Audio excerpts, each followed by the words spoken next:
Okay, Malik. Good afternoon. Okay, so hopefully everybody is doing good.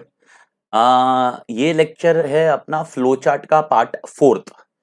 आपने flow chart part one, part two, part three already देख चुके होंगे। Okay, ये है part fourth. इसके अंदर सिर्फ 3 क्वेश्चन अपने को करने हैं जो इंस्टीट्यूट ने न्यूली ऐड किए हुए हैं। ओके, सबसे पहला पॉइंट, आपने जब तक part one, part two, part three नहीं देखा होगा तो पार्ट फोर समझ में नहीं आएगा। इसीलिए पार्ट फोर का लेक्चर देखने के पहले आपने part one, part two, part three तीनों पोर्शन कंप्लीट करने चाहिए। आई नो पार्ट वन के लेक्चर में थोड़ा सा रिकॉर्डिंग में कुछ तो इशू है, मेरे को बहुत बार फीडबैक मिला है कि वो वॉइस और स्क्रीन का थोड़ा सा प्लस माइनस है, बट फ्लो चार्ट्स है तो उसमें मैं खुद बनाने बोलता हूँ, इसके लिए थोड़ा सा बहुत प्लस माइनस है, उतना एडजस्ट कर लीजिए। बिकॉज एक बार ये एक सीजन निकल जाए, उसके बाद सीजन मतलब अपन जब एक आइटम की बात करते हैं वो आइटम निकल जाए उसके बाद मैं वापस री रिकॉर्डिंग कर लूंगा सारे के सारे लेक्चर्स। ओके, जो कि आपके लिए ज्यादा इंपैक्ट नहीं रहेंगे, फ्यूचर वाले स्टूडेंट्स के लिए रहेंगे मालिक। तो अभी के लिए मैं एक चीज क्लियर कर दूं, जब तक आप part one, part two, part three नहीं देखोगे तब तक पार्ट फोर्थ नहीं समझेगा। दूसरी चीज, पार्ट फोर्थ इंपॉर्टेंट है मालिक। ओके, कॉन्सेप्चुअली इंपॉर्टेंट है बिकॉज वो पिछले वाले पोर्शन में कॉन्सेप्ट वहीं पर कवर है। पार्ट थ्री में, पार्ट टू में आपको कॉन्सेप्ट मिल जाएंगे, वही कॉन्सेप्ट में पार्ट फोर में है। Okay, but to the extent this is something, concept वही रहेगा but a way of doing that flow chart with that concept of population, if you are aware. Okay, वही चीज है लेकिन उसको थोड़ा सा अलग वे में सॉल्व करना है। So therefore this will be something new, not conceptually you are clear with that part 1, part 2, part 3, but the way of solving the problem is different. Therefore this particular lecture will be definitely important as such. Okay, CA intermediate के book में ये add किया हुआ है। I am using here my text book. Question जो मैं बता रहा हूं वो मेरी टेक्स्ट बुक के क्वेश्चन है जो मैं बता रहा हूं सॉफ्ट कॉपी में।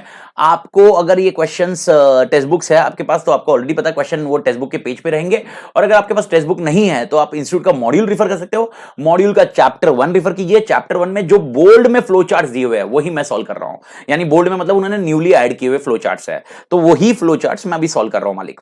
ओके, सर क्या ये आईपीसीसी वाले स्टूडेंट भी देख सकते हैं? देख लीजिए, कोई प्रॉब्लम नहीं है, फ्लो चार्ट ही है तो ऑल टुगेदर फ्लो चार्ट का इजी कॉन्सेप्ट है और आपके इसमें सिलेबस में फ्लो चार्ट है तो आईपीसीसी के लिए भी ये लेक्चर रिलेवेंट है। ओके, इंटरमीडिएट के लिए भी लेक्चर रिलेवेंट है, तो दोनों category of students can watch this lecture, not a big deal at all. Okay, तो बिफोर स्टार्टिंग दिस लेक्चर एक छोटा सा कॉन्सेप्ट मैं पिछले लेक्चर का लेके आ रहा हूं, बता रहा हूं कि अपन ने क्या किया हुआ था, उस कॉन्सेप्ट को मैं आपको समझा दे रहा हूं। अपन ने 3 तरह के फ्लो चार्ट किए हुए थे अगर आपको याद है तो। सबसे पहला अपन ने सॉल्व किया था बेसिक। ओके, बेसिक के साथ अपन ने सॉल्व किया था वेरिएबल, और लास्ट अपन ने सॉल्व किया था पॉपुलेशन। अगर आपको ये तीनों कैटेगरी याद है तो बेसिक में अपन क्या करते थे, स्टार्ट करते थे, स्टार्ट होता था मालिक, स्टार्ट के बाद कॉल होता था। ओके, कॉल के बाद आपका सीधा इनपुट होता था, इनपुट होके प्रोसेस होता था, प्रोसेस होके आउटपुट दिया जाता था, और आउटपुट के बाद अपना स्टॉप होता था। दैट्स इट, ये पर्टिकुलर कैटेगरी थी बेसिक फ्लो चार्ट की। वेरिएबल आया तो उसमें अपन ने चेंज क्या किया, आपका स्टार्ट तो स्टार्ट है ही, कॉल है ही, लेकिन इनपुट के पहले मैंने आपको बताया वेरिएबल इंसर्ट करना था जिसमें हम लोग हमेशा x लेते थे, x equal to 0, x equal to x plus 1 करते थे। No what is x? x is a number of person, 0 person, और 0 को अपन ने 1 प्लस 1 से ऐड किया तो x इक्वल टू 0 प्लस 1 1, यानी I am on first person. और अब ये फर्स्ट पर्सन पे आने के बाद हम उसको इनपुट करते हैं, प्रोसेस करते हैं, ओके, आउटपुट देते हैं, और आउटपुट के बाद हम लोग x इक्वल टू लास्ट, जो भी लास्ट नंबर होता था वो अपन पूछते थे। अगर नो था तो हम लोग उसको ऊपर लेके आते थे, और यस होता तो हम लोग नीचे लेके आते थे। इस तरह से हमारा सॉल्विंग प्रोसेस था। लास्ट नंबर मतलब जो भी 100 नंबर, 500 नंबर, 2000 और 1000 व्हाटएवर जो भी आपको क्वेश्चन एग्जामिनेशन में दिया होगा उसके हिसाब से अपन सॉल्व करते थे, एंड ये अगर यस रहा तो हम लोग स्टॉप करते थे। That's it. ओके, ये पर्टिकुलर प्रोसेस आपको ध्यान रखना होगा। ये होने के बाद आपका पॉपुलेशन आया, पॉपुलेशन होने के बाद स्टार्ट आया, स्टार्ट के बाद आपका कॉल आया, कॉल के बाद x इक्वल टू, पॉपुलेशन में सबसे पहले हम लोग पॉपुलेशन को मैंने एग्जांपल आपको याद होगा तो पॉकेट का एग्जांपल बताया था। पॉकेट बनाओ पहले और पॉकेट को खाली रखो, इसीलिए अगर आपको याद होगा तो पॉपुलेशन इज इक्वल टू 0 था। उसके बाद x equal to 0, x equal to 0, x equal to 0, x equal to x plus 1, यहां तक अपना सिनारियो सेम था। इसके बाद इनपुट था, इनपुट के बाद प्रोसेस था, प्रोसेस के बाद आउटपुट, यानी आपकी चीजें सिमिलर थी। अब यहां पर whether x is a last number, ये करने के पहले अपन को ऐड इन पॉकेट करना था, यानी आउटपुट आ गया add in pocket. If remember ये अपन ने कॉन्सेप्ट बताया था, सबसे पहले पॉकेट क्रिएट करो, ऐड इन पॉकेट करो एंड लास्ट में पॉकेट से निकालो। X equal to 0, define the variable करने के पहले create a pocket. Okay, variable define किया और फाइनलाइज करने के बीच में add in the pocket, and जैसे ही वेरिएबल फाइनलाइज हो गया उसके बाद रिमूव फ्रॉम पॉकेट। यानी आपको फाइनलाइज, वेरिएबल फाइनलाइज मतलब क्या था, x equal to last number, उसके पहले ऐड इन पॉकेट करना था, ऐड इन पॉकेट। ओके, जो भी पॉकेट में है उसको ऐड करो, उसके बाद आप पूछो x is equal to last number, x equal to last number. Okay, ये अगर लास्ट है तो भाई डेफिनेटली ये इसको ऐड करो, और नहीं है तो मतलब इफ इट इज नो तो आप आगे जाके उसको +1 करते जाइए, और अगर ये यस आ गया तो आप नीचे करके ओके पॉपुलेशन को प्रिंट करना होता था। ओके, पॉकेट को प्रिंट करना होता था, जिसको हम लोग ऐड इन पॉकेट को पॉपुलेशन ही बोलते थे, तो जिसको पॉकेट को प्रिंट करना होता था। एंड लास्ट कॉन्सेप्ट है, मैं पॉकेट लिख रहा हूं, पॉकेट सही नहीं रहेगा, पॉपुलेशन यूज करता हूं, add in population, add in population. Okay, and population होने के बाद आपको लास्ट में आ जाता था स्टॉप। ओके, आपसे रिक्वेस्ट करूंगा कि मेरे राइटिंग पे थोड़ा सा आप ज्यादा एम्फसाइज नहीं करें, बिकॉज सी आई एम मैं बीमारी से अभी उठा हूँ almost one month and so. Okay, मेरे हाथ थोड़े से शिवरिंग भी है जब मैं लिख रहा हूँ, तो ऐसा हो सकता है राइटिंग विल नॉट बी एकदम तोड़ और something like that, but definitely okay वो रीजनेबल है, रीडिंग पॉइंट से है तो समझ में सब आ जाएगा। बस ये पॉइंट है कि आप उस पर राइटिंग के ऊपर कमेंट मत करना कि पिछले वाले इसमें आपके राइटिंग थोड़ी सी बेटर थी, इस बार तो और खराब हो गई। ठीक है भाई, होती है भाई। ओके, जब आदमी वो कोविड से निकल के आता है और कोविड के बाद आता है तो को मतलब बहुत बड़ा इंपैक्ट था, तो इसकी वजह से शिवरिंग एंड अदर थिंग्स बहुत ज्यादा है। मैं जब लिख रहा हूँ तो वो हाथ शिवर कर जाता है, तो इसकी वजह से वो राइटिंग में मतलब it is not giving me a comfort zone over that particular point. तो ये 3 तरह के क्वेश्चन अपन ने सॉल्व किए। ओके, आपको यहाँ पर कुछ नया नहीं है मालिक, आपके सिमिलर क्वेश्चन ही है, यहाँ पर कोई आप नई चीज नहीं कर रहे हो मालिक, यहाँ पर आप सेम क्वेश्चंस कर रहे हो, कोई एक एक्स्ट्राऑर्डिनरी अलग से नहीं करोगे। लेकिन ओके, यही कॉन्सेप्ट को अपन को एक एडिशनल परम्यूटेशन कॉम्बिनेशन में बिठाना है क्वेश्चंस के, और वही परम्यूटेशन कॉम्बिनेशन को अपन डिस्कस करने वाले हैं। तो एक बार बिफोर स्टार्टिंग क्वेश्चन मैं आपको एक बार पुराना वाला क्वेश्चन जो पॉपुलेशन वाला है मैं लेके जाता हूँ। पॉपुलेशन वाला क्वेश्चन मेरे को एक बार, टोटल टैक्स वाला पॉपुलेशन वाला क्वेश्चन है वो मैं आपको दिखा देता हूँ। ओके, ये एक बार देख लीजिए विथ रिस्पेक्ट टू पॉपुलेशन वाला क्वेश्चन, ये रहा टोटल टैक्स वाला। अगर आपको याद है, this is a question which is on page number 46, अपनी बुक के पेज नंबर 46 पे है, और क्वेश्चन नंबर 6 है जो पॉपुलेशन का है। Draw a flow chart to income input name and income of 100 persons and then to calculate and print name and tax, also calculate total tax, tax is to be calculated as follows. ये दिया हुआ है, ये आपको second lecture में या first lecture either of it उसके अंदर मिल जाता मालिक। सॉल्व कैसे किया बस मैं उसको रिकॉल करवा रहा हूं ताकि आपको ध्यान रहे। तो यहां पर आपको क्या किया, अपन ने स्टार्ट किया, ठीक है मालिक, कॉल किया, फिर अपन ने क्रिएट पॉकेट किया। तो क्रिएट पॉकेट क्या था, total tax is equal to 0। अब total tax is equal to 0, create the pocket, उसके बाद क्या करना, डिफाइन वेरिएबल। तो अपन ने डिफाइन किया x इक्वल टू 0, फिर अपन ने उसको इंक्रीज किया x इक्वल टू x+1, और ये इंक्रीज करने के बाद ओके हम लोग आ रहे हैं input name and income of the person. अगर आप ये देखोगे नेम एंड इनकम इनपुट हुआ, इसके बाद अपन ने उनके कैटेगरी के हिसाब से काम किया। ओके, जहां पर हमने पूछा is income less than equal to 2.5 lakh, answer was yes, तो tax is 0। Is income is less than equal to 5 lakh, answer is yes, तो टैक्स का एक कैलकुलेशन था 10% का मालिक। ओके, एक सेकंड ना मालिक, तो यहाँ पर एक पर्टिकुलर टैक्स का 10% अपन ने कैलकुलेशन किया था। उसके बाद अपन ने पूछा is income is less than equal to 10 lakh, अगर ये यस है तो वापस एक टैक्स का कैलकुलेशन अपन ने किया, वो दिया, और अगर नो है तो टैक्स का कैलकुलेशन। अगर याद होगा तो 4 कंडीशन तो 3 काजू कतली, 3 कंडीशन तो 2 काजू कतली, 2 कंडीशन तो 1 काजू कतली, अपन ने पूरा डिस्कस किया हुआ है पिछले वाले लेक्चर्स में। तो जितने भी नंबर ऑफ कंडीशन है -1 काजू कतली विल बी, और काजू कतली मतलब डिसीजन बॉक्स आपको ध्यान रखने होंगे। ओके, ये होने के बाद अपन ने इसको मिलाया और प्रिंट किया था, this is nothing but output. अगर आपको याद है तो ये आउटपुट का कॉन्सेप्ट था। और ये होने के बाद बिफोर फाइनलाइजिंग द वेरिएबल हमको पॉकेट में ऐड करना था। तो if remember TT is equal to TT plus T, यानी आप यहां पर अगर आप कैलकुलेशन करोगे, यहां पर टीटी क्या था, 0 था। ओके, तो यहां पर क्या हुआ, TT is equal to 0 plus जो भी टैक्स आएगा पहले बंदे का वो इसके अंदर आ जाएगा और वो पॉपुलेशन में ऐड हो जाएगा। और उस तरह से हम लोग ने इसको ऐड इन द पॉकेट का कॉन्सेप्ट दिया था इफ रिमेंबर। एंड उसके बाद है is x equal to 100, if no तो रन द लूप, और यस तो भाई प्रिंट टोटल टैक्स, ये कॉन्सेप्ट अपन ने ऑलरेडी कवर किया है। This is what a concept of population.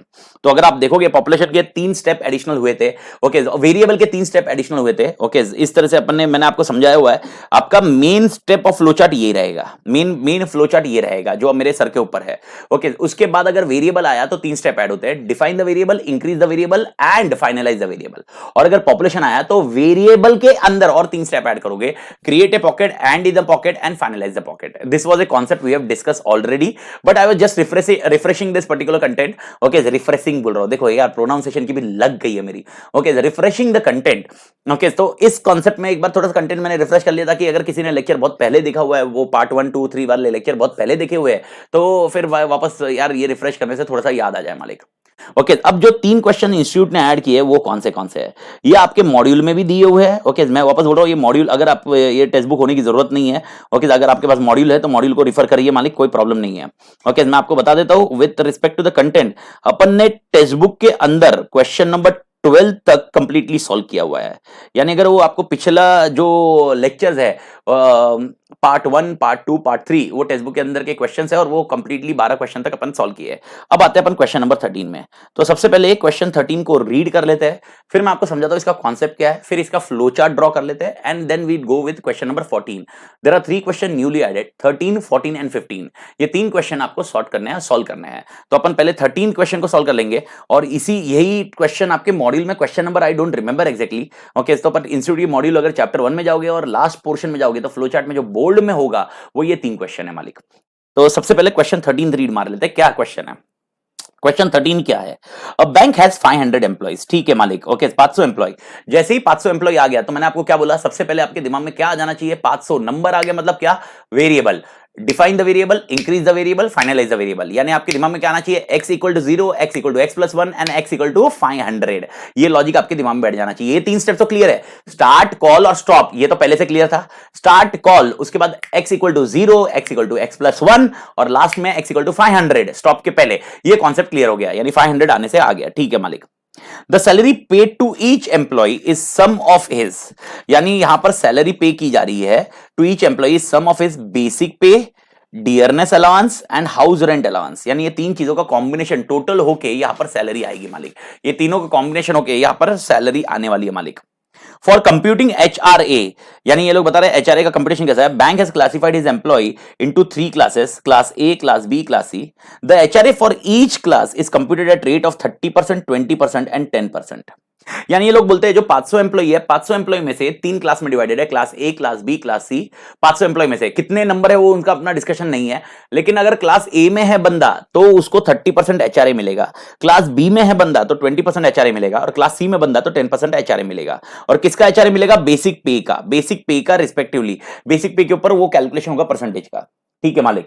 तो अब मेरा next point, the dearness allowance is computed at a flat rate of 60% of basic pay. यानी कोई भी रो, क्लास A हो, B हो, C हो, हमें कोई फर्क नहीं पड़ता। ओके, जो भी बंदा होगा बेसिक पे का उसको 60% कर दिया तो डियरनेस अलाउंस उसके पास आ जाएगा मालिक। तो ये डियरनेस अलाउंस का इन्होंने बताया। ठीक है, draw a flow chart to determine percentage of employee falling in each of the following salary slabs. Okay, 30,000 के ऊपर सैलरी है किसी की। ओके, 15,000 से लेकर 30,000, 15,000 1 रुपए से लेकर 30,000, 8,000 1 रुपए से लेकर 15,000 एंड लेस देन 8,000। तो अब ये हो गया क्वेश्चन, ये क्वेश्चन सॉर्ट आउट हो गया। अपने को ये क्वेश्चन को सॉल्व करना है। अब बिफोर सॉल्विंग दिस, ओके, 3-4 चीजें अपन डेटा ले लेते हैं। सबसे पहले मैंने डेटा दे दिया वेरिएबल। ओके, तो मेरे को बताओ नंबर ऑफ पर्सन कितने हैं, 500। ठीक है, अब मेरे को बताओ इसमें कैटेगरी क्या ढूंढनी है, क्या ढूंढना क्या है, फ्लोचार्ट ड्रॉ करके आउटकम क्या चाहिए। तो फ्लोचार्ट ड्रॉ करके इनको आउटकम चाहिए। Okay, determine the percentage of employee following in each slabs, यानी दे वांट कितने परसेंट ऑफ एम्प्लॉय हर एक स्लैब में है। और इन्होंने कितने स्लैब दिए, 4 स्लैब। 4 स्लैब के क्या है, एक है 30,000 के ऊपर, एक है इसके 15,000 से 30,000, एक 8,000 से 15,000 और एक 8,000 के नीचे। अब ये लोग बोलते हैं 500 में से कुछ एम्प्लॉइज, ओके, 30,000 के ऊपर वाली सैलरी में होंगे, कुछ एम्प्लॉइज 15,000 से 30,000 में होंगे, कुछ एम्प्लॉइज, ओके, 8,000 से 15,000 में होंगे, और कुछ एम्प्लॉइज 8,000 के नीचे होंगे। मुझे कितने एम्प्लॉइज उसमें है वो नहीं चाहिए, मुझे कितने परसेंट ऑफ एम्प्लॉइज उस कैटेगरी में मुझे वो चाहिए। यानी मेरे को बताइए total out of 100%, how many percent of employees are having salary more than 30,000?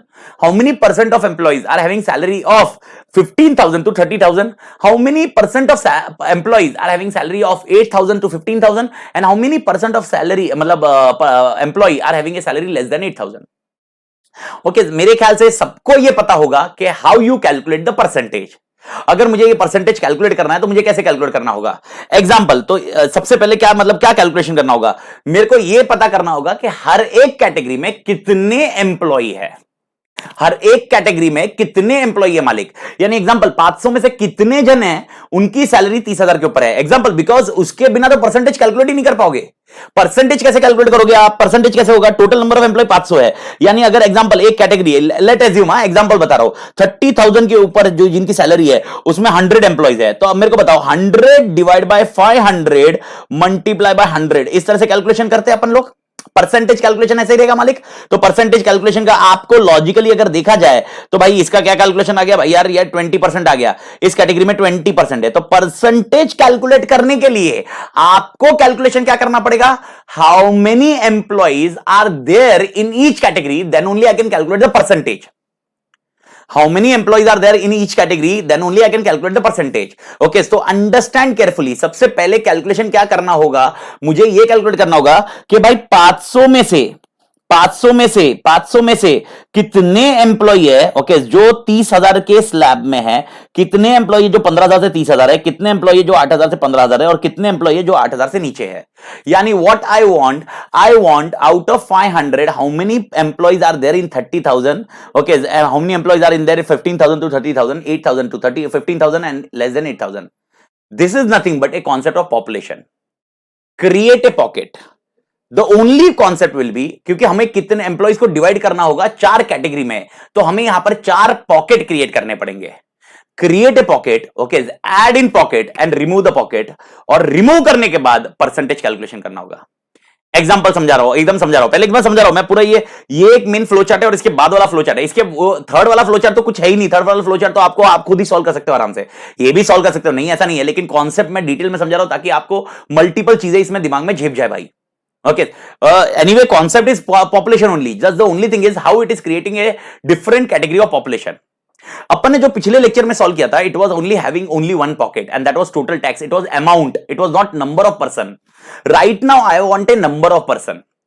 Okay, यानी आउट ऑफ 500 एम्प्लॉइज, ओके, मेरे को बताओ कितने एम्प्लॉई 30,000 के ऊपर है, तो I will create one pocket of employee numbers. I don't want उनकी सैलरी, आई वांट उनके number of employee having 30,000 plus. Second pocket और एक क्रिएट करूंगा जिनकी सैलरी 15,000 से 30,000 है, और एक पॉकेट क्रिएट करूंगा जिनकी सैलरी 8,000 से 15,000 है, और एक पॉकेट क्रिएट करूंगा जिनकी सैलरी 8,000 से नीचे है। यानी how many pockets will be created? Okay, 4 pocket. Example मैं आपको समझा रहा हूं, ओके, अभी तक फ्लो चार्ट चालू नहीं किया, मैं जस्ट आपको कैटेगरी समझा रहा हूं। तो यहां पर मैं क्या करूंगा, मैं पहले C1, C2, C3, C4 ऐसे 4 कैटेगरी बनाऊंगा। C1 will be for this category, C2 will be for second category, C3 will be for third category, C4 will be for fourth category. Are you getting the point? तो ये चारों category के अपने अपने category point create कर दिया अपन ने, ठीक है मालिक, ये क्रिएट हो गया, कैटेगरीज क्रिएट हो गई। कैटेगरीज क्रिएट होने के बाद, यानी एग्जांपल C1 में, ओके, जो भी आएगा, उसके बाद हम फिल्टर लगाएंगे। फिल्टर लगाएंगे मतलब क्या करेंगे? काजू कतली करेंगे, और काजू कतली में हम लोग पूछेंगे क्या इस बंदे की, ओके, जो सैलरी है वो सैलरी ग्रेटर देन 30,000 है क्या? अपन पहली काजू कतली ऐसी पूछेंगे, क्या सैलरी ग्रेटर देन 30,000 है? अगर इसका आंसर यस आता है, यानी वो पर्सन, जो पर्सन को अपन फिल्टर ला रहे हैं उसकी सैलरी 30,000 के ऊपर है, अगर यस है, उसको ऐड इन पॉकेट करेंगे। ओके, टोटल टैक्स में हम लोग क्या कर रहे थे? टैक्स को ऐड कर रहे थे, यहां पर उस बंदे को, पर्सन को ऐड करेंगे, इसीलिए यहां पर क्या हो जाएगा? C1 category 1 is equal to C1 plus 1। This is very important. What is the difference between earlier total tax question and this question?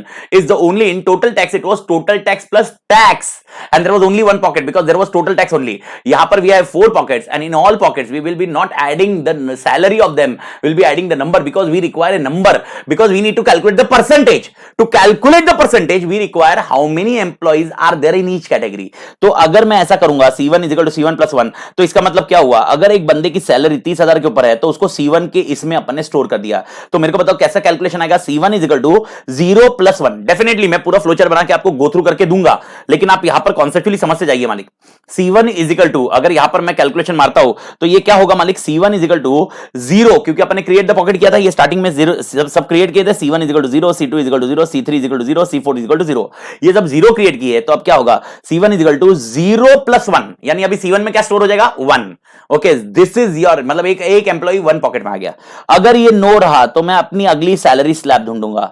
अगली सैलरी स्लैब क्या है बेटा, अगली salary slab is okay definitely greater than 15,000। Okay, और अगर आपको greater than equal to करना है तो 15,001 कर सकते हो, आपको जो लिखना है वो स्लैब के हिसाब से रहेगा। अगर ये यस है, ये यस है, तो अब मेरे को बताओ ओके, अगर वो 30,000 में नहीं बैठा तो वो नेक्स्ट आके स्लैब में आया, और अगर वो 15,000 के ऊपर है, यानी वो 30,000 के नीचे तो है ही, 30,000 के नीचे है लेकिन 15,000 के ऊपर है, तो वो कौन सी कैटेगरी में बैठेगा, C2, और इसका क्या आ जाएगा, C2 + 1। तो यहां पर क्या होगा, C2 ऑलरेडी अपन ने क्रिएट किया था 0, अगर ये सेकंड कैटेगरी में बैठ रहा है तो C2 is equal to 0 + 1। Okay, और उसके बाद वापस अपने लिए और एक काजू कतली आ जाएगी जिसका सैलरी इज ग्रेटर देन 8,000, और वापस अगर इक्वल टू लिखना है तो 8,001 लिख सकते हो। और अगर ये यस रहा तो C3 is equal to C3 + 1, और नो रहा तो अब मेरे को और एक काजू कतली आने की जरूरत नहीं है, क्योंकि आपको ऑलरेडी समझा चुका हूं कि अगर 4 कैटेगरी है तो कितनी काजू कतली है। यहां पर देखिए कैटेगरी कितनी है, कितने कितने कॉन्सेप्ट है, 4, तो इसकी काजू कतली कितनी होगी, 3, यानी यहां पर 3 पे काजू कतली खत्म होना चाहिए। अगर सैलरी ग्रेटर देन 8,000 नहीं है तो 100% salary is less than equal to 8,000। Okay, ये कॉन्सेप्ट इन्होंने डिफाइन किया है, तो यहां पर आ जाएगा C4 is equal to C4 + 1। This is how you will be calculating number of persons, calculating number of persons. गड़बड़ मत करना, घाई मत करना। ओके, ये ऑलमोस्ट एक मतलब मेरे को यही क्वेश्चन 1 घंटे भर के लिए समझाने को जा सकता है, एकदम आराम से जाइए। Okay, it will take a time, because मेरे को इसमें 3-4 चीजें समझानी है आपको, और आपको बताना कि अपन गलत किधर हो सकते हैं अगर आपने ये पॉइंट नहीं समझा तो, और इसलिए पूरा फ्लोचार्ट बनाने के बाद बताऊंगा। अभी तो मैंने आधा स्ट्रक्चर रेडी किया है मालिक। तो सबसे पहला पॉइंट, ओके, ये स्ट्रक्चर समझने को शुरू करो, यानी ये करने से मुझे क्या मिलने वाला है, ये ऐसा करने से मुझे मालूम पड़ेगा कि मेरे कौन सी कैटेगरी में कितने एम्प्लॉय है, कितने एम्प्लॉय है। परसेंटेज को बाद में देखते हैं मालिक, परसेंटेज को अभी पिक्चर में मतलब परसेंटेज को अपन बाद में देखते हैं। अभी हम लोग सिर्फ total number of persons calculate कर रहे हैं कि हर कैटेगरी में कितने एम्प्लॉय है। तो अगर कोई एम्प्लॉय है जिसकी सैलरी 14,000 है, एज्यूम करते हैं 14,000 है, तो देखो आप डालने की कोशिश करो, उसको यूज करो। ओके, इस सैलरी 14,000 ग्रेटर देन 30,000, नो, नीचे आओ। इस 14,000 ग्रेटर देन 15,000, नो, नीचे आओ। इस 14,000 ग्रेटर देन 8,000, यस, और वो C3 में चला जाएगा, तो C3 में उसको ऐड कर देंगे, C3 थर्ड पॉकेट में उसको ऐड कर देंगे, यानी वो एक बंदा उसमें चला गया। इस तरह से क्या होगा, 500 एम्प्लॉई कोई ना कोई पॉकेट में जाएंगे। पहला एम्प्लॉय आया जिसका 14,000 अपने बात किया, लेट एज्यूम दूसरा एम्प्लॉय 50,000, पहला पॉइंट, इस 50,000 ग्रेटर देन 30,000, यस, तो पहले पॉकेट में घुस गया। ठीक है, अगला employee, okay, 25,000, okay, so 25,000 is greater than, okay, 30,000, no, नीचे आओगे, आप नीचे आओगे। फिर आप पूछोगे इस 20,000 ग्रेटर देन 15,000, यस, तो आपका C2 में चला जाएगा। तो 500 एम्प्लॉय वो है ना, या तो C1 में जाएंगे, या तो C2 में जाएंगे, या C3 में जाएंगे, या C4 में जाएंगे, यानी 4 पॉकेट में से किसी एक पॉकेट में कोई ना कोई बैठेगा ही, बिकॉज कहीं ना कहीं उनकी सैलरी इन स्लैब्स में ही रहेंगी ना मालिक। तो वो 4 में से किस में बैठेगा, तो ऐसा हो सकता है 500 में से 100 इसमें रहे, 200 इसमें रहे, ओके, 100 इसमें रहे और 100 इसमें रहे, इस तरह से कॉन्सेप्ट आ सकता है। एग्जांपल बोल रहा हूं, ये 500 में से 100, वो तो डिपेंड ऑन, अपने को वो ढूंढने की जरूरत नहीं है, लेकिन this is how the concept will go on, this is how the search will go on for this flow chart. तो ये अपने को समझना कि ये कॉन्सेप्ट है पॉपुलेशन का, यानी what is the difference in earlier lectures population and this lecture population. The only difference is that in earlier lecture we were focusing on total amount, total tax, जैसे टोटल टैक्स हो गया, या total commission, अगर आपको याद होगा total duty के बारे में मैंने आपको बताया था, ऐसा टोटल का कुछ रहा तो दैट इज पॉपुलेशन का concept. In that total tax amount was there, we were calculating only total tax of all 100% once. Now here in this question I am not required to calculate total salary। अगर total salary calculate करने बोली होती सबकी तो मेरे को बताओ कितना आसान होता।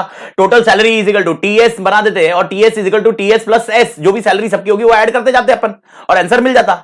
यहां पर इनको सैलरी नहीं चाहिए, टोटल सैलरी नहीं चाहिए मालिक, टोटल सैलरी नहीं चाहिए। तो सर क्या चाहिए, इधर इनको टोटल सैलरी नहीं चाहिए, हर एक कैटेगरी में कितने नंबर ऑफ पर्संस है वो चाहिए मालिक।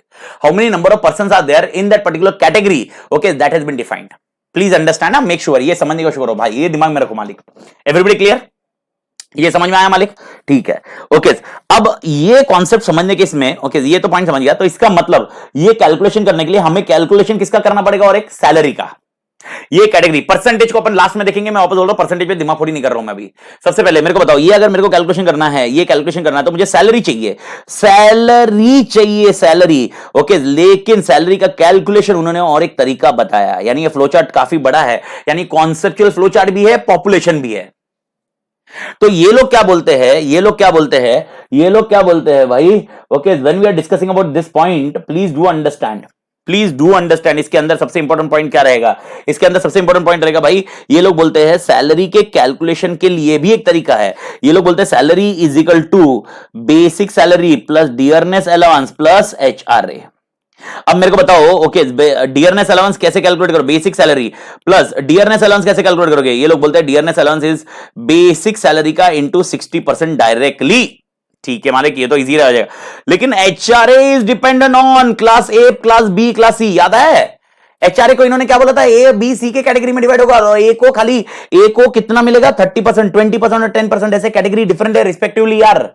इसीलिए इसकी भी एचआरए के लिए भी कैलकुलेटली आएगी, और एचआरए को अपन को आगे लेके जाना पड़ेगा। ओके, तो लेट्स सॉल्व दिस क्वेश्चन। मेरे ख्याल से मैंने आपको ये ब्रीफ में मोटा मोटी बताया। देखो मेरे को ये मोटा मोटी अगर समझने की कोशिश करो तो मेरे को ये चाहिए। ओके, आपको समझ में आ गया होगा तो मेरे को ये चाहिए, क्योंकि इसके बेसिस पे परसेंटेज कैलकुलेशन होगा मालिक। जब तक आपको total number of employees in each category नहीं मिलते, परसेंटेज कैलकुलेशन नहीं होगा मालिक। ओके, पहले दिमाग में रखो। लेकिन ये कैलकुलेशन करने के लिए, ओके, क्योंकि सैलरी के बेसिस पे कैटेगरी है, तो सैलरी कैलकुलेशन करना पड़ेगा, और salary is based on basic salary, dearness allowance and HRA. तो let's start with this flow chart. Okay, मैं एक फ्लो चार्ट स्टार्ट करो, आराम से देखिए, घाई मत करिए, मेरे को बनाने दीजिए। इवन ये वाला जो मैं स्क्रीन पे ये लिखा हूं, अभी जो ये लिखा हूं, ये मैं अपने टेलीग्राम चैनल जो है सियामित तातेड़ EIS SM ऑडिट, उसके उस टेलीग्राम चैनल पे इसको शेयर करने वाला हूं। तो अगर आप ये बनाते नहीं बनाते, जो भी है, जैसा भी सिनारियो है, तो ये आप उस पर भी देख सकते हो, और अगर आप बना लोगे तो आपका प्रैक्टिस भी हो जाएगा। That's what all together can be defined as such. Okay मालिक, तो अब ये आते हैं, we are doing the question number, okay, जो क्वेश्चन नंबर क्या था रे अपना, ओके, मैं भूल गया क्वेश्चन नंबर, मां कसम, क्वेश्चन नंबर 13। तो क्वेश्चन नंबर 13 को अपन सॉल्व कर रहे हैं मालिक। क्वेश्चन 13 सबसे पहले, ओके, फ्लो चार्ट में क्या करोगे, स्टार्ट। ठीक है मालिक, फ्लो चार्ट का स्टार्ट हो गया। ओके, स्टार्ट के बाद आपने क्या करना है बेटा, और एक कॉल।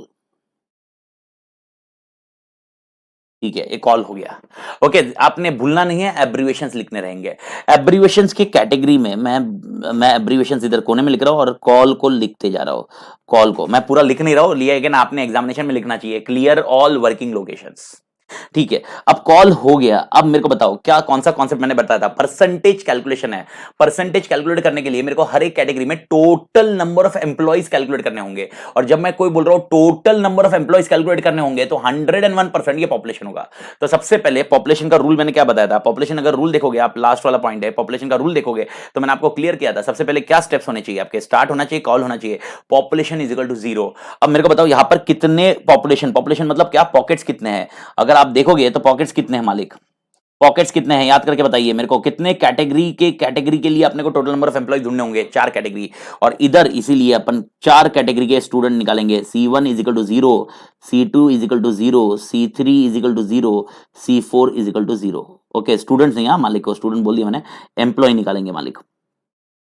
अब थोड़ा सा थॉट प्रोसेस लगाइए। अब मेरे को बताइए C1, C2, C3, C4 ये क्या है। C1 is a category for total number of employees in, okay, salary of 30,000 and above. Okay, C1 is category of total number of employees, total number of employees. I am telling कान खुले, total number of employees in salary above 30,000. C2 is a category of total number of employees in salary of 15,000 to 30,000. C3 is a category of, okay, on total number of employees in 8,000 to 15,000. And C4 is a category for the employees, total number of employees in salary category of less than or equal to 8,000. ठीक है, ये category मैंने create कर दी। यानी आप अगर देखोगे ये स्टेप्स को मैं फॉलो कर रहा हूं, तो मैंने, ओके, इस स्टेप में से मैंने क्या कर लिया, स्टार्ट कर दिया, कॉल कर दिया, पॉपुलेशन कर दिया। अब अगला स्टेप मैंने क्या समझाया आपको, define the variable and increase the variable. तो आप अगले स्टेप पे रहिए और डिफाइन करिए और इंक्रीज करिए। तो अगला स्टेप आपके लिए होगा x इक्वल टू 0, और इसके बाद आपके लिए और एक आएगा x equal to x plus 1। Now मेरे को याद करके बताओ व्हाट इज ए मतलब what is the logic of x equal to 0 and x equal to x plus 1। x equal to 0 is define the variable which means I am starting from 0% and when I say x equal to x plus 1 it means now I am increasing the variable. Now increasing the variable मतलब increasing the number of person. तो if x equal to 0 in this case, if x equal to 0, अगर ये case में x equal to 0 है और ये x equal to x plus 1 है, इसका मतलब क्या है, पहला 0% है, उसके बाद है x इक्वल टू 0 प्लस 1, यानी क्या हो गया, अगला x क्या हो गया 1, यानी अब मेरा x किस पे है 1 पे, यानी मेरा x फर्स्ट पर्सन पे मालिक, मेरा x फर्स्ट पर्सन पे है। और अगर मेरा x फर्स्ट पर्सन पे है तो अब मैं उसके लिए क्या करूंगा मालिक, इनपुट करूंगा मालिक, इनपुट। अब सबसे बड़ा क्वेश्चन ये आएगा आपके लिए, ओके, क्योंकि देखिए ना मालिक, अगला अपना स्टेप्स x इक्वल टू 0 हो गया, x इक्वल टू, अब मेरे को इनपुट करना है, this is my main, okay, input करना है। अब मेरा क्वेश्चन है इनपुट क्या होगा मालिक, क्योंकि अगर आप क्वेश्चन में देखोगे तो इनपुट एज सच डायरेक्टली कुछ दिया नहीं कि इनपुट ये करना है। अगर आप क्वेश्चन पढ़ना चाहते हो वापस देख लीजिए, okay, the salary paid, input input दिया नहीं है, तो इनपुट क्या करना है, ओके, क्या सैलरी इनपुट करेंगे, पॉसिबल ही नहीं है, सैलरी कैलकुलेट करनी है। ओके सर, क्या एचआरए इनपुट करेंगे, पॉसिबल नहीं है, क्योंकि एचआरए भी कंडीशन बेस्ड है। एचआरए इनपुट कर दिया तो फिर एचआरए का डिस्कशन ही नहीं आएगा। एचआरए भी आउटकम पे है, यानी अगर क्लास ए में है तो एचआरए इतना है, क्लास बी में तो एचआरए इतना है, और सी में है तो एचआरए इतना है, ये एचआरए, तो एचआरए भी इनपुट नहीं हो सकता। सर क्या डियरनेस अलाउंस इनपुट हो सकता है, पॉसिबल नहीं है, क्योंकि डियरनेस अलाउंस भी इन्होंने क्या बोला हुआ है, कैलकुलेशन कैसा है, basic salary multiply by 60% is dearness allowance, तो डियरनेस अलाउंस भी इनपुट नहीं होगा। तो फिर इनपुट क्या होगा, input will be only two things, please do understand, okay. सबसे पहला इनपुट होगा डेफिनेटली बेसिक, देखो आप, मैं रेड में लिख रहा हूं, इसको वेरी लॉजिकली समझ लेना, input is only basic, basic के साथ में आपको क्लास भी इनपुट करना होगा, बिकॉज अगर मैं क्लास इनपुट नहीं करूंगा ना मालिक, तो प्रॉब्लम ये होगा कि क्लास कैसे डिफाइन होगा, फिर मेरे को मालूम कैसे पड़ेगा क्लास ए में है क्लास बी में है, ओके। तो इसको जब रन करेंगे तब मैं आपको समझा देता हूं, और ये कॉन्सेप्ट आपको मैं पिछले लेक्चर्स में भी समझाए हुए हैं। और इनपुट करते वक्त अपना बॉक्स कौन सा होना चाहिए मालिक, बेंडिंग रेक्टेंगुलर, अगर आपको याद है तो बेंडिंग रेक्टेंगुलर आपका इनपुट के लिए बॉक्स होगा मालिक। और जैसे ही आपका इनपुट हो गया तो अब मेरे पास बेसिक और क्लास अवेलेबल है। अब सबसे पहले मेरे को सैलरी कैलकुलेट करनी है, फिर मैं कुछ कंडीशन पे जाऊंगा। तो मेरे को बताइए सैलरी कैलकुलेशन कैसे होगा, salary is equal to basic plus DA plus HRA, लेकिन ओके डीए और एचआरए अपने पास नहीं है, तो सबसे पहले एचआरए और डीए कैलकुलेट करना है। वैसे डीए कैलकुलेशन करना आसान है, लेकिन एचआरए का कैलकुलेशन थोड़ा ट्रिकी था, तो पहले एचआरए को सॉल्व करते हैं। तो अब मेरे को बताओ एचआरए कैलकुलेशन कैसे करूं, HRA calculation is based on condition.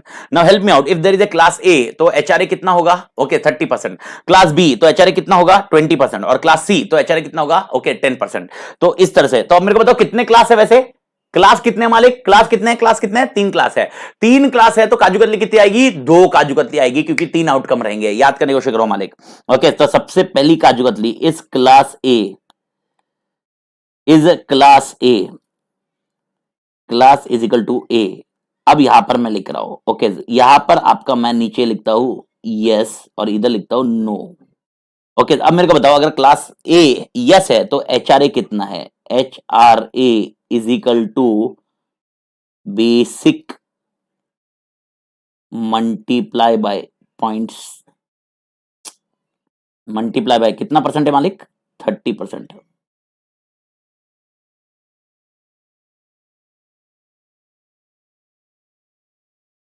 Okay अगर क्लास ए है तो उसको अपन 30% बेसिक के हिसाब से देंगे एचआरए, ठीक है मालिक। अगर क्लास ए नहीं है तो दूसरा क्लास कौन सा होगा मालिक, 100% क्लास बी होगा।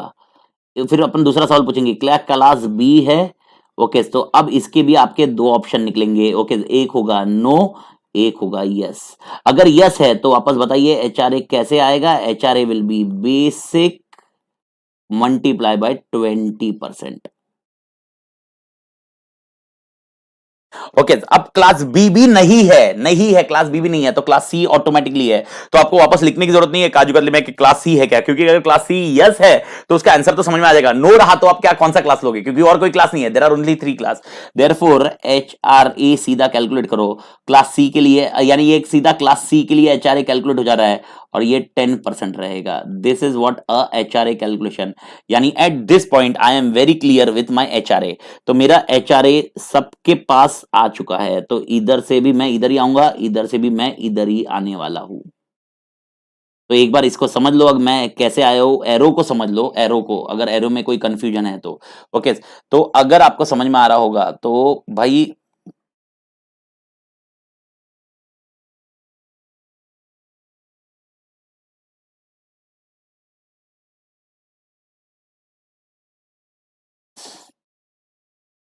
H R A is equal to basic. अब समझ में श्योर हो मालिक? ओके, इस दिस केस में अब आइदर एक एम्प्लॉय क्लास ए में रहेगा या तो क्लास बी में रहेगा या तो क्लास सी में रहेगा, तीनों में तो नहीं रह सकता ना। एक एम्प्लॉय तीनों में तो फिट नहीं होगा, तो तीनों में किस में भी रहे वापस उसका कैलकुलेशन नीचे ही आएगा। एग्जांपल, कोई एम्प्लॉय अगर क्लास ए में है, अगर आप इधर देख पा रहे हो तो ये क्लास ए में है, तो वो नीचे आएगा और नीचे आके बेसिक में ऐड हो जाएगा मालिक। ओके, इधर ऐड होगा। ओके, लेकिन अगर क्लास ए में नहीं है तो क्लास बी में जाएगा और नीचे बी के हिसाब से इधर यस में आएगा और इधर ऐड हो जाएगा। अब इधर भी ऐड हुआ तो वो इधर ही आएगा। ओके, इधर मतलब कहीं ना कहीं आपको समझना है। ओके, सबका एक एंड पॉइंट सिमिलर होगा and same logic is for C. ये पॉइंट आप समझ करो। और क्लास बी नहीं है तो 100% वो किसमें कैटेगरी में रहेगा? क्लास सी में। ओके, तो ये कॉन्सेप्ट आपको ध्यान में रखना होगा। Late understand. ओके, इसको अपन इस तरह से समझते हैं। ओके, एक बार देख लीजिए, input basic okay and class. मैं इसके हिसाब से जा रहा हूं, input basic and class. Let understand, basic मैंने 1 लाख इनपुट किया और क्लास बी इनपुट किया। तो अब देखिए नीचे आएगा is B equal to A, no, आगे जाएगा, फिर वो आगे जा रहा है, फिर आगे जाने के बाद वो इधर आएगा, is B equal to B, yes, फिर अभी नीचे आएगा H R A is equal to 1 lakh multiply by 20%, 20,000, तो एच आर ए 20,000 होगा। Are you getting the point? ये मैंने आपको क्लास में बहुत बार समझाया कि इसको फ्लो चार्ट को ऐसे ही सॉल्व किया जाता है। इनपुट, ओके वापस करते हैं, input 2 lakh and class is C. Okay, अब यहां पर देखो, is C equal to A, no, आगे जाओ, is C equal to B, no, okay आगे जाओ, फिर आपका आ गया एच आर ए, सीधा कैलकुलेशन होगा क्योंकि क्लास सी में एक ही है। तो 2 lakh multiply by 10% is equal to 20,000, that's it, this is how the things work. Okay, same logic अगर एक है इसमें, तो अभी आपका क्वेश्चन आ सकता है सर क्लास पी सी ऐसा कुछ, अरे है क्या, दिया है क्या? नहीं ना, क्वेश्चन बोल रहा है 3 ही क्लास है तो 3 ही क्लास है ना। ओके, क्वेश्चन नहीं बोला कि देयर आर मल्टीपल क्लास और एबीसी के अलावा और कोई है, देयर आर ओनली 3 क्लास, तो 3 क्लास पे खत्म हो गया अपना। ओके, तो ये सिनारियो में अपने को ध्यान रखना होगा। एक सेकेंड ना मालिक,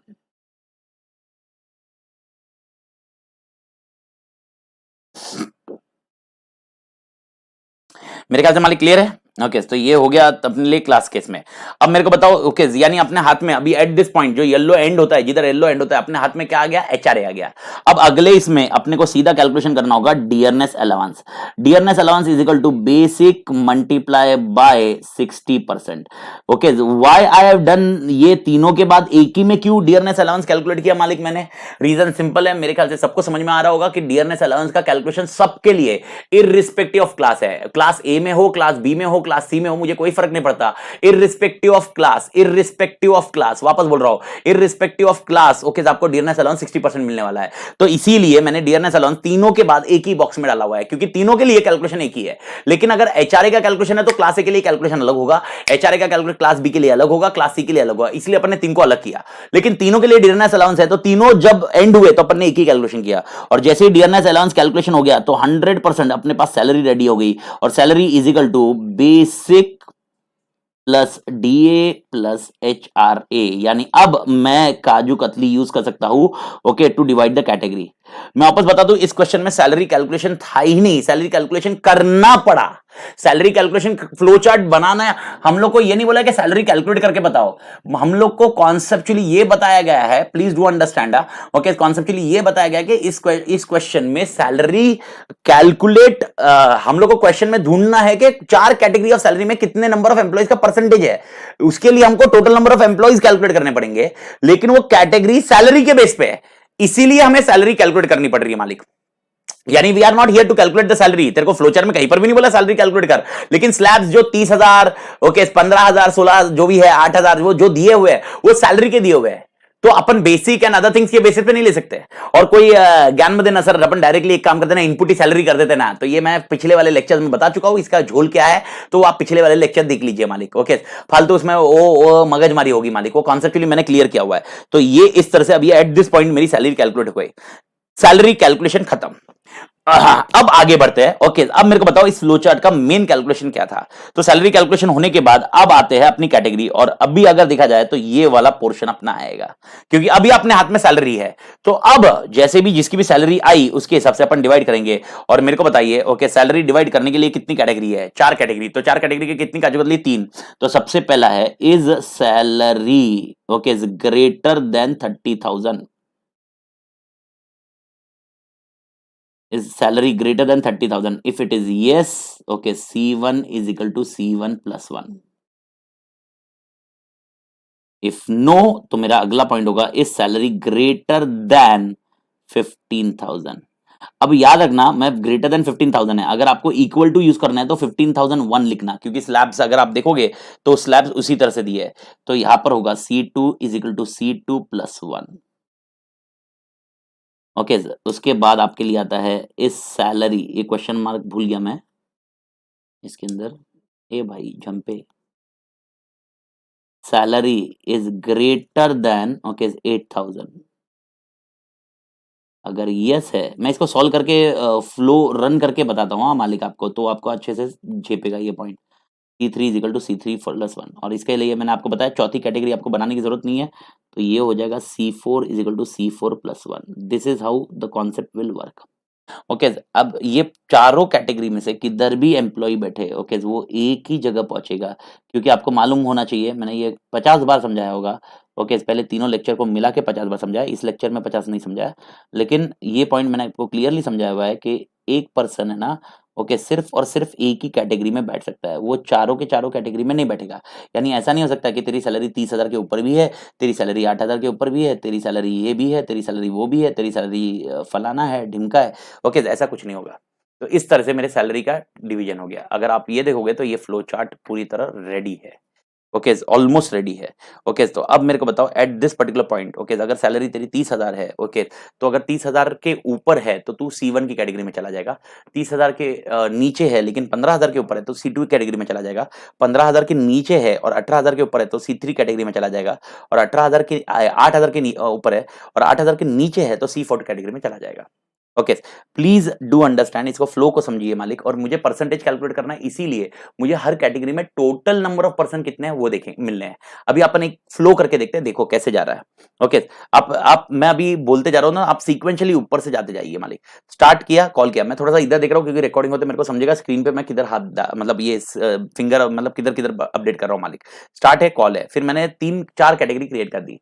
चारों कैटेगरी मैंने आपको समझा दिया। C1 इज फॉर 30,000 के ऊपर, C2 इज फॉर 15,000 से 30,000, C3 इज फॉर 8,000 से 15,000 और 8,000 के नीचे। ओके, इसके बाद है x equal to 0, x equal to x plus 1, यानी x इक्वल टू मतलब फर्स्ट पर्सन इज 0। ओके, तो और उसके बाद मैंने x equal to x plus 1 लिया, यानी क्या हुआ अभी 0 प्लस 1, यानी फर्स्ट एम्प्लॉय ली। अब फर्स्ट एम्प्लॉय लिया, लेट अंडरस्टैंड, इनपुट करते हैं फर्स्ट एम्प्लॉय का। मुझे नाम नहीं चाहिए, कुछ नहीं चाहिए, मेरे को सिर्फ 2 चीज चाहिए। मुझे उस फर्स्ट एम्प्लॉय का बेसिक सैलरी बताइए और मुझे उस फर्स्ट एम्प्लॉय का क्लास बताइए। तो एज्यूम करते हैं फर्स्ट एम्प्लॉय का क्लास बेसिक सैलरी है 1 लाख और उसका क्लास है A, ठीक है। ओके, 1 लाख और क्लास A। ओके, आप समझ करो 1 लाख नहीं लेते, 10,000 लेते, 10,000, क्योंकि वो नीचे अमाउंट बहुत कम है। तो input basic salary is 10,000। Okay, 10,000 और उसका क्लास है A। ओके, तो अब अगर क्लास A है तो मेरे को बताइए, okay, is class is A is equal to A, answer is yes, तो नीचे चला जाएगा। अगर ये A is equal to A नहीं होता तो आगे जाता था, लेकिन ये नीचे चला गया। तो अब मेरे को बताओ HRA is equal to 10,000 multiply by 30%, यानी कितना हुआ 10,000 मल्टीप्लाई बाय 30%, 30% कितना हुआ 3,000। ओके, उसके बाद डियरनेस अलाउंस कितना है 60%, तो 10,000 मल्टीप्लाई बाय 60% कितना हुआ 6,000। तो अब मेरे को बताओ सैलरी इसकी क्या होगी 10,000 प्लस 6,000 प्लस 3,000, तो इसका मतलब कितना हुआ 19,000। अब यहां पर कैलकुलेशन मारिए आप, इज 19,000 ग्रेटर देन 30,000? नो, नीचे ही जाएगा ना भाई, इज इट ग्रेटर? नो, नीचे जाएगा। Is 19,000 greater than 15,000? यस। तो अब क्या होगा C2 is equal to C2 में ऐड करना पड़ेगा। C2 इज इक्वल टू, अगर आपको समझ में आएगा, C2 इज इक्वल टू 0 कहां से आया मालिक? ऊपर अपन ने क्रिएट किया था, अगर आप देखोगे तो, अगर आप देखोगे यहां पर अपन ने C2 को 0 क्रिएट किया था, याद आया मालिक? C1 C2 C3 को सबको 0 क्रिएट किया हुआ है, तो ये पॉकेट 0 क्रिएट किए, तो यहां पर C2 is equal to 0 plus 1 और ये 1 ऐड हो गया, यानी अब C2 में कितना आ गया? C2 में कितना हो गया? तो नया C2 कितना हो गया? C2 is equal to 1। अब नया C2 1 हो गया ना, पुराना C2 इज वाज 0, अब नया C2 1 हो गया क्योंकि 1 ऐड हो गया। तो एट दिस पॉइंट मालिक, एट दिस पॉइंट, अब मेरे को बताइए एट दिस पॉइंट, ओके, अब मेरे को बताइए C1 क्या रहेगा 0, क्योंकि 0 ही डिफाइंड था। C2 1, C3 0, C4 0, क्योंकि एक एम्प्लॉई हुआ ना अभी तक, तो एक एम्प्लॉई C2 में चला गया, तो C1 C3 C4 अभी भी 0 है क्योंकि ऊपर 0 डिफाइन किया हुआ है अपन ने, तो अब एट दिस पॉइंट 0 है। ओके, यानी अपने को समझ में आ गया कि 0 1 1 0 0 ऐसे करके नंबर ऑफ एम्प्लॉइज में आ गया है। तो अब अपन जाएंगे अगले एम्प्लॉय पे, और अगर अगले एम्प्लॉय पे जाना है तो आपको ऑलरेडी पता है हमें करना क्या पड़ेगा, ओके, लूप रन करना पड़ेगा। और कितने एम्प्लॉय है? 500 एम्प्लॉय है। तो इसीलिए is x equal to 500। Okay, no रहा तो रन द लूप और यस रहा तो आगे है। अब पहले मैं नो की बात कर रहा हूं, नो की बात कर रहा हूं, तो ये रन द लूप आपको किधर ऐड करना है, ये मैंने आपको क्लास में बहुत ही अच्छे से, पिछले लेक्चर में बहुत अच्छे से मैंने इसको बताया हुआ है। ये आपको x equal to x plus 1 और x इक्वल टू 0 उनके बीच में आपको लाना होगा। यानी अब देखिए, ओके मैं रन कर रहा हूं, लूप रन कर रहा हूं, लूप रन करते करते जाइए। इज अभी अब मैंने कौन सा एम्प्लॉय लिखा, ओके x क्या था अपना 1 था। Is 1 equal to 500, no run the loop, वापस ऊपर आइए। ओके अभी आया, okay x equal to 1 plus 1, कौन सा एम्प्लॉय हुआ, सेकंड का इनपुट कीजिए basic and class. Let assume basic is 20,000, okay class is a again. Okay let assume class a है, तो is a equal to a, yes. तो 20,000 multiply by 30%, 6,000। Okay उसके बाद है HRA 60% करने का कैलकुलेशन, तो कितना होगा 20,000 का 60% कितना होगा 12,000। ओके जो भी कैलकुलेशन है, तो salary is equal to 20,000 plus 12,000, okay plus, okay वो 30% था याद होगा आपको, तो 6,000, तो आपको कितना आ गया 38,000। अब नीचे आइए, इस 38,000 ग्रेटर देन 30,000, यस। तो अब मेरे को बताओ C1 में क्या होगा, C1 is equal to 0 plus 1, यानी अब C1 में क्या आ गया नया 1, तो अभी C1 क्या है 1। ओके और यहां से वापस मैं नीचे आऊंगा, अगर आप देखोगे वहां से वो रन करते नीचे आऊंगा और नीचे आने के बाद मैं इधर आऊंगा वापस, और इधर मैं वापस पूछूंगा इस 2 इज इक्वल टू 500, क्योंकि मेरा 2 चल रहा है, सेकंड एम्प्लॉय चल रहा है, इस 2 इज इक्वल टू 500, नो वापस मैं इधर आऊंगा। ओके वापस मैं इधर से जाऊंगा और ऊपर जाऊंगा। अब मेरे को बताओ एट दिस पॉइंट आपका C1 क्या था 1, C2 क्या है 1, C3 क्या है 0, C4 क्या है 0। इस तरह से ये आगे फ्लो चार्ट बढ़ते जाएगा, और बढ़ने के बाद वापस अभी ऐड करते हैं x equal to 2 plus 1 3, let understand 3 हो गया। अभी input is equal to basic, वापस अपन है ना वो C1 का जो मतलब वो लेते हैं 10,000 वाला, 10,000 और क्लास ए वापस वही ले रहे हैं क्लास ए में, इजी रखने के लिए मैं थोड़ा सा वो पॉइंट बताने के लिए। फिर वापस आपका डियरनेस अलाउंस आएगा, HRA 30% पे आएगा, और बेस सैलरी क्या होगा 10,000 प्लस, ओके 6,000 प्लस 3,000, 19,000। इस सैलरी 19,000, ये 19,000 ग्रेटर देन 30,000, नो नीचे आओ, इज 19,000 ग्रेटर देन 15,000, यस। तो अब वापस किसमें ऐड होगा C2। अब मेरे को बताओ नया एडिशन कैसे होगा, C2 is equal to 1 plus 1, क्योंकि 1 ऑलरेडी ऐड था अभी, तो अब यानी C2 में कितने एम्प्लॉय आ गए 2, कुछ समझ में आ रहा है। यानी अब C1 में एक एम्प्लॉय आ गया, C2 में 2 एम्प्लॉय आ गए, C3 में अभी तक कोई एम्प्लॉय नहीं आया, C4 में नहीं आया। इस तरह से वापस मैं नीचे जाऊंगा और वापस पूछूंगा इज 3, क्योंकि अभी थर्ड एम्प्लॉय अपन ने किया, इज 3 इज इक्वल टू 500, वो बोलेगा नो, तो नो होके मैं वापस ऊपर आऊंगा और वापस बोलूंगा इज 3 प्लस 1 4, फिर वापस 4 का इनपुट करूंगा, फिर वापस कुछ आंसर आएगा सैलरी में, और सैलरी से वापस वो या तो C1 C2 C3 C4 में किसी में तो बैठेंगे, और वो किसी ना किसी में फिट होंगे। वो C1 C2 C3 C4 में किसी ना किसी में बैठने ही वाले हैं मालिक, वो किसी ना किसी में आने ही वाले हैं मालिक, और वो जिसमें भी आएंगे वापस वो रूट होके वो नीचे, हाँ वो रूट होके, आप समझिए हाँ मालिक, वो रूट होके नीचे आएगा। यानी जब ये ओके 500 एम्प्लॉय का अपन कैलकुलेट करेंगे 500 एम्प्लॉय का, तो जब ये यस हो जाएगा तो 100% C1 में कुछ नंबर होंगे, C2 में नंबर होंगे, C3 में नंबर होंगे, C4 में नंबर होंगे, ये जो भी नंबर होंगे सबका टोटल मिला के 500 होगा, क्योंकि अपन प्लस वन ऐड कर रहे हैं मालिक। मेरे ख्याल से समझ में आया अभी। ओके तो यानी अब एज्यूम करते हैं एकदम 5 आंसर के लिए एज्यूम करते हैं, जो मैंने आपको बताया C1 में 100 है, C2 में 200 है, C1 में C3 में 100 है, C4 में 100 है। अभी आप मुझसे पूछोगे सर ये 100 200 100 कहां से आया, ये मैंने एग्जांपल एज्यूम किया है आपको समझाने के लिए। तो अब मेरे को बताओ परसेंटेज कैलकुलेशन कैसे करोगे। अब मेरे को आप बताओ परसेंटेज कैलकुलेशन कैसे करोगे, क्योंकि जब यहां पर यस आया तब आपको ये सब मिलेगा मालिक, जब तक ये 500 जन का खत्म नहीं होगा ये टोटल नहीं मिलेगा मालिक। ओके ये टोटल नहीं मिलने वाला आपको, 500 जन का जब तक खत्म नहीं होगा तब तक टोटल नहीं मिलेगा। ओके तो अब यहां पर सबसे इंपॉर्टेंट चीज चेंज हो गई, क्योंकि अभी अपना लास्ट स्टेप हमेशा होता था प्रिंट द पॉपुलेशन, हमेशा पॉकेट से निकालो, लेकिन यहां पर पॉकेट से निकाल के डायरेक्टली नहीं देना है, हमें कैलकुलेशन करना है परसेंटेज का, क्योंकि question is not on total number of, ये लोग क्वेश्चन नहीं पूछ रहे total number of employees in this, they are not asking the question total number of employees in this category, they are asking the total number of percentage। Screen पे देखिए percentage, they are asking the percentage, दिख रही नहीं है मां कसम, they are asking the percentage पूछ रहे हैं मालिक, वो परसेंटेज। अगर ये परसेंटेज वर्ड नहीं होता मालिक, ये वर्ड नहीं होता, स्क्रीन पे देखो, और ये मैं बोलता determine the number of employees in each category in each salary slab, अगर ऐसा होता ओके तो अपना तो आंसर खत्म ही था।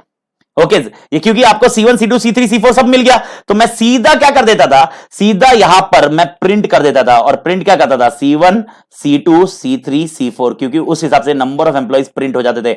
अगर ये परसेंटेज नहीं होता तो मैं ये प्रिंट कर देता मालिक, दैट्स इट। ओके ये परसेंटेज नहीं होता तो मैं ये प्रिंट कर देता मालिक। ओके लेकिन प्रॉब्लम ये है कि यहां पर इन्होंने ये टोटल नंबर ऑफ एम्प्लॉइज पूछा नहीं है। अगर ये क्वेश्चन ऐसा आया एग्जामिनेशन में और उन्होंने खाली परसेंटेज नहीं पूछा, टोटल नंबर ऑफ एम्प्लॉइज पूछा, तो ये आपने सॉल्यूशन ये वाला यूज करना है। ओके सॉल्यूशन ऐसा यूज करना है और ये प्रिंट करना है C1 C2 C3 C4 और उसको स्टॉप कर देना है। लेकिन इन लोग ने परसेंटेज पूछा तो आपका एक स्टेप अहेड जाएगा, क्योंकि आपको समझना होगा एट दिस पॉइंट जब मैं ये x इक्वल टू 500 यस हो जाता है तो मेरे पास C1 C2 C3 C4 ready है। तो अब मैंने क्या करना है, स्क्रीन पे देखिए सबके सब। ओके और मैं रेड में कर रहा हूं, P1 मतलब percentage for C1, P1 is equal to C1 okay divide by 500 multiply by 100। वैसे ही P2 is equal to C2 divide by 500 multiply by 100। कुछ समझ में आ रहा है मालिक? C3 divide by 500 multiply by 100 और P4 is equal to C4 divide by 500 multiply by 100। Okay ये आपको परसेंटेज कैलकुलेशन करना पड़ेगा। ये एक स्टेप आपके लिए बढ़ गया, परसेंटेज कैलकुलेशन। अगर टोटल नंबर ऑफ एम्प्लॉय होते थे तो अपना C1 C2 C3 C4 आ गया ना मालिक, लेकिन यहां पर P1 P2 P3 P4 के लिए कैलकुलेशन इस तरह से रहेगा मालिक। एवरीबडी क्लियर मालिक? Okay everybody clear. और यही कॉन्सेप्ट आपको समझना होगा। यानी अभी एग्जांपल देखो, अपन ने क्या बोला था, C1 में कितने हैं 100, ओके C2 में कितने हैं 200, ये एग्जांपल लिए थे मैंने। C3 में कितने हैं 100, C4 में कितने हैं ओके 100। ये कहां से आया सर? मैंने आपको ये सब कुछ समझाया है, रोटेट करके पूरा फ्लो चार्ट गो थ्रू करके समझाया है कि कैसे वर्क होने वाला है मालिक। ओके तो यहां पर आपको समझना होगा C1 C2 C3 C4 का कैलकुलेशन। यानी अब मेरे को बताओ क्या होगा, P1 क्या कैलकुलेशन में आएगा आपके, P1 क्या कैलकुलेशन में आएगा, P1 will be 100 divide by 500 multiply by 100, यानी P1 में क्या आ जाएगा 20%। ओके मेरे को बताओ P2 में क्या आएगा 200 डिवाइड बाय 500 मल्टीप्लाई बाय 100, ये क्या होगा 40%। ओके P3 में अगर आपको समझ में आ रहा होगा तो 20% और P4 में समझ में आ रहा होगा तो 20%। इस तरह से कैलकुलेशन आएगा, यानी 20 40 20 20। ये अपने एग्जांपल लिया है, अपन ने एग्जांपल लिया, लेकिन कैलकुलेशन कैसे बैठ रहा है ये मैंने आपको समझा दिया। और ये जैसे ही परसेंटेज कैलकुलेशन हुआ अपने को प्रिंट क्या करना है, परसेंटेज करना है। इसीलिए आपका print P1 P2 P3 and P4 ये ध्यान रखना। और प्रिंट करते वक्त आपको बॉक्स तो ऑलरेडी पता होगा, ऑलरेडी पता है, और ये प्रिंट का बॉक्स होगा और इसके बाद स्टॉप कर देने का, काम खत्म। This is what a question of, ये सबसे तोड़ क्वेश्चन, कॉन्सेप्चुअल क्वेश्चन है। अगर इस क्वेश्चन में, वापस समझा रहा हूं, इस क्वेश्चन में अगर इस क्वेश्चन में ये लोग पूछते कि please tell us total number of employees, वो परसेंटेज नहीं पूछते, तो मैं आपको बता रहा हूं ये जो रेड में किया है ये अपना नहीं आता। और इधर print P1 P2 P3 P4 की जगह क्या आता था, print C1 C2 C3 C4। मैं वापस बोल रहा हूं, ओके सिंपल सा लॉजिक है। ओके लॉजिकली क्या है, एक कैटेगरी में कोई ना कोई बैठते जाएगा। ओके इधर एक एम्प्लॉय आएगा, वो C1 में बैठेगा, C2 में बैठेगा, C3 में बैठेगा, C4 में बैठेगा, किसी ना किसी में बैठेगा और उसके हिसाब से वो कैलकुलेशन मारेगा। This is how the things will done. Okay मालिक everybody clear? This is what you should do always. Okay ये फ्लो से जाएगा, ये फ्लो से आपका काम किया जाएगा मालिक। ओके अब एक चीज मैं इसमें समझा दूं, ऐसा हो सकता है कोई स्टूडेंट इस पे एक पॉइंट पे ऐसा करे। ओके ये फ्लो चार्ट पूरा कंप्लीट हो गया मालिक, मैं एक थोड़ा सा एग्जांपल लेके जा रहा हूं। ऐसा हो सकता है कोई बोले सर ऐसा P1 P2 इधर नीचे कैलकुलेट करने की जगह, नीचे करने की जगह आपको नहीं लगता है कि इधर C1 के बाद ही एक बॉक्स डाल दे हुए P1 is equal to C1 divide by 500 multiply by 100, ये बॉक्स अगर अपन C1 के बाद ही डाले और उसके बाद हम लोग ये लूप की तरफ लेके जावे तो क्या दिक्कत है? ओके मेरे को बताओ लूप कितनी बार रन होगा, ये मैंने आपको पिछले लेक्चर में समझाया हुआ है। लूप जो लूप है वो कितनी बार रन होगा, 500 बार, 500 बार रन होगा। तो परसेंटेज कैलकुलेशन कितनी बार होगा, 500 बार होगा। क्या 500 बार परसेंटेज कैलकुलेशन करना है हमें?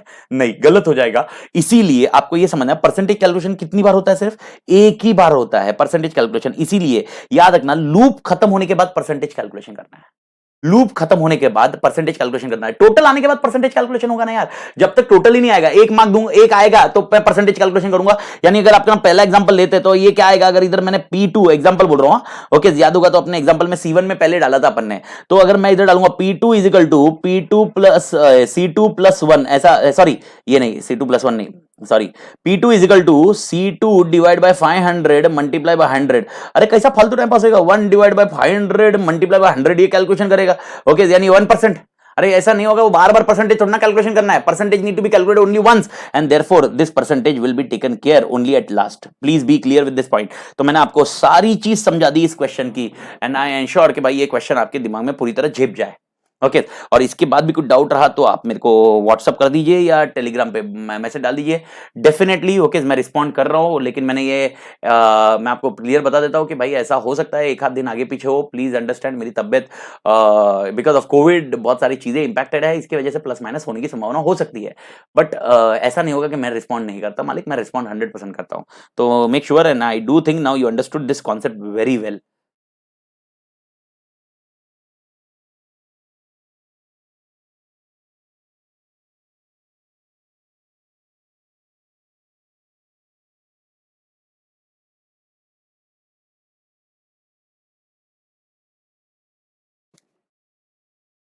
एक मिनट, हाँ कुछ इश्यूज आया स्क्रीन का।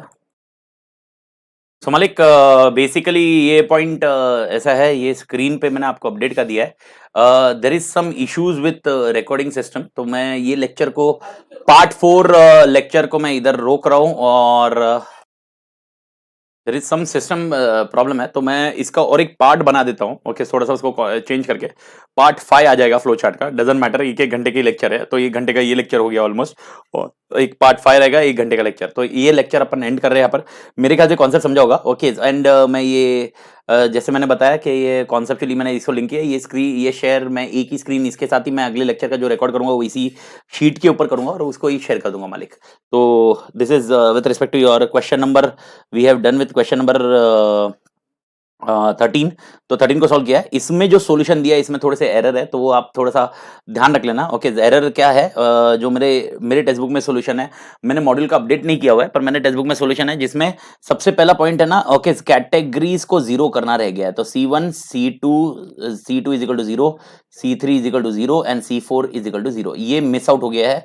तो प्रूफ रीडिंग के टाइम पे ये मिस हो गया था, तो ये हमेशा स्टार्ट कॉल उसके नीचे आना चाहिए और इसमें x की जगह i लिया हुआ है, i is equal to 1 and y is equal to plus i plus 1 का कॉन्सेप्ट कवर है ही इसमें, एंड बाकी सारी चीजें आपकी ऑल टुगेदर सिमिलर है, इसमें कोई चेंजेस नहीं है।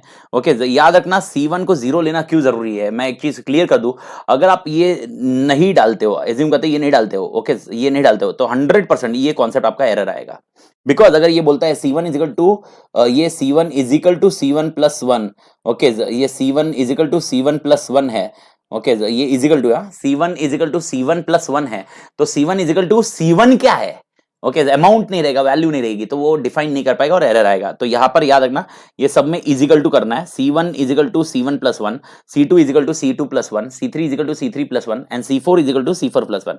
ये चार चीज में और मॉडिफिकेशन है, इजिकल टू आएगा और ये अपन ने कर लिया है। ओके ये ध्यान रखना, ये ऑलरेडी मैंने आपको समझा दिया कि आपको इसके बीच में ये डालना है।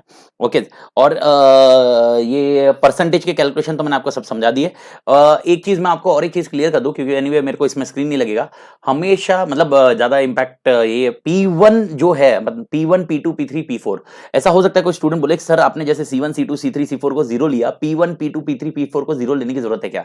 Answer is no. ओके आप खुद कर दीजिए ना, P1 is equal to C1 divide by C1 divide P1 is equal to C1 multiply by 100 by 500 है।